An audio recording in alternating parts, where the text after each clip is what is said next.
That same evening, as President Trump listened to the rally from the Oval Office, he was also working on his speech to be delivered the next day. And based on documents we've received from the National Archives, including multiple drafts of the president's speech, as well as from witness testimony, we understand how that speech devolved into a call to action and a call to fight.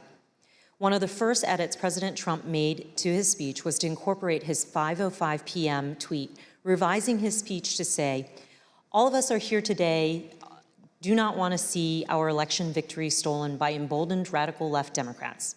Our country has had enough. We will not take it anymore." He also added, "Together, we will stop the steal." President Trump's edits continued into the morning of January 6th. And as you can see from the president's daily diary here, the president spoke to his chief speechwriter, Stephen Miller, for over 25 minutes that morning.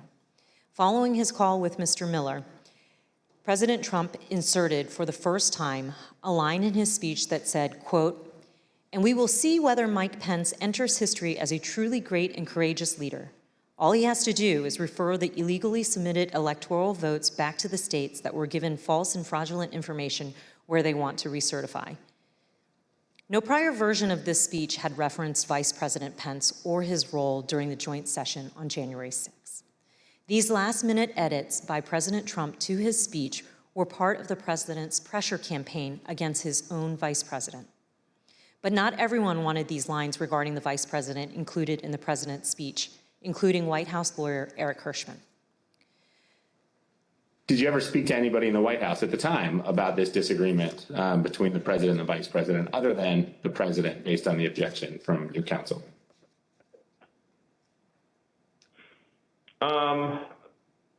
Maybe had a brief conversation about it with Eric Hirschman.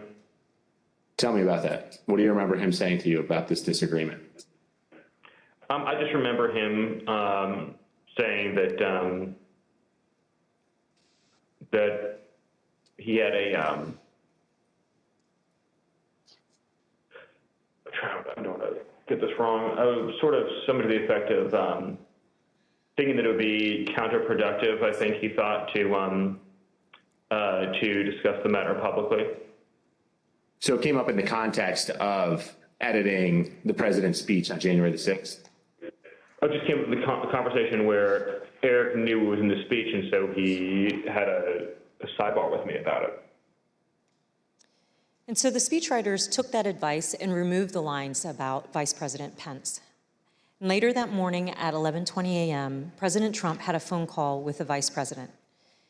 And as the committee detailed in an earlier hearing, that phone call was, by all accounts, tense and heated.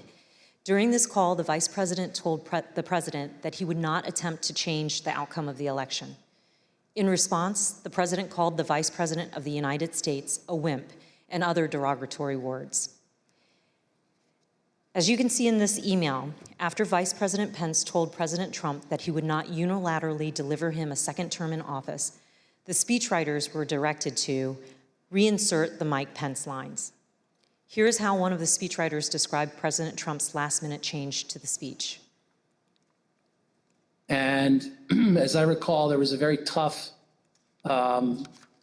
sentence about the vice president that was added. President Trump wanted to use his speech to attack Vice President Pence in front of a crowd of thousands of angry supporters who had been led to believe the election was stolen. When President Trump arrived at the Ellipse to deliver his speech, he was still worked up from his call with Vice President Pence. And although Ivanka Trump would not say so, her chief of staff gave the committee some insight into the president's frustration. It's been reported that you ultimately decided to attend the rally because you hoped that you would calm the president and keep the event on an even keel. Is that accurate? No, I don't know who said that or where that came from. What did she share with you about why it was concerning that her father was upset or agitated after that call with Vice President Pence in relation to the Ellipse rally? Why did that matter? Why did he have to be calmed down, I should say? Well, she shared that he had called the vice president a not an expletive word, I think that bothered her, and I think she could tell based on the conversations and what was going on in the office that he was angry and upset, and people were providing misinformation. And she felt like she might be able to help calm this situation down, at least before he went on to stage. The president did go on stage, and then he gave the speech that he wanted to give. It included the formal changes he had requested the night before and in that morning, but also many important last-minute ad-lib changes. A single scripted reference in the speech to Mike Pence became 8. A single scripted reference to rally-goers marching to the Capitol became 4, with President Trump ad-libbing that he would be joining the protesters at the Capitol. Added throughout his speech were references to fighting and the need for people to have courage and to be strong. The word peacefully was in the staff-written script and used only once. Here are some of these ad-lib changes that the president made to his speech. Because you'll never take back our country with weakness. You have to show strength and you have to be strong.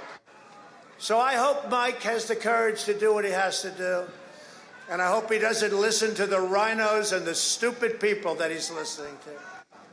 We fight like hell. And if you don't fight like hell, you're not going to have a country anymore. But we're going to try and give our Republicans, the weak ones, because the strong ones don't need any of our help, we're going to try and give them the kind of pride and boldness that they need to take back our country. So let's walk down Pennsylvania Avenue.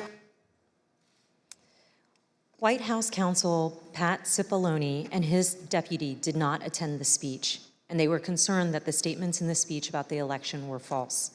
In fact, the message that President Trump delivered that day was built on a foundation of lies. He lied to his supporters that the election was stolen. He stoked their anger. He called for them to fight for him. He directed them to the U.S. Capitol. He told them he would join them, and his supporters believed him, and many headed towards the Capitol. As a result, people died. People were injured. Many of his supporters' lives will never be the same. President Trump's former campaign manager, Brad Parscale, recognized the impact of the speech immediately. And this is what he said on January 6 in excerpts from text messages to Katrina Pearson. Mr. Parscale said, quote, "This is about Trump pushing for uncertainty in our country, a sitting president asking for civil war." And then when he said, "This week I feel guilty for helping him win," Katrina Pearson responded, "You did what you felt right at the time, and therefore it was right." Mr. Parscale added, "Yeah, but a woman is dead. And yeah, if I was Trump and I knew my rhetoric killed someone." When Ms. Pearson replied, "It wasn't the rhetoric," Mr. Parscale said, "Katrina, yes, it was." Thank you, Mr. Chairman. I yield back.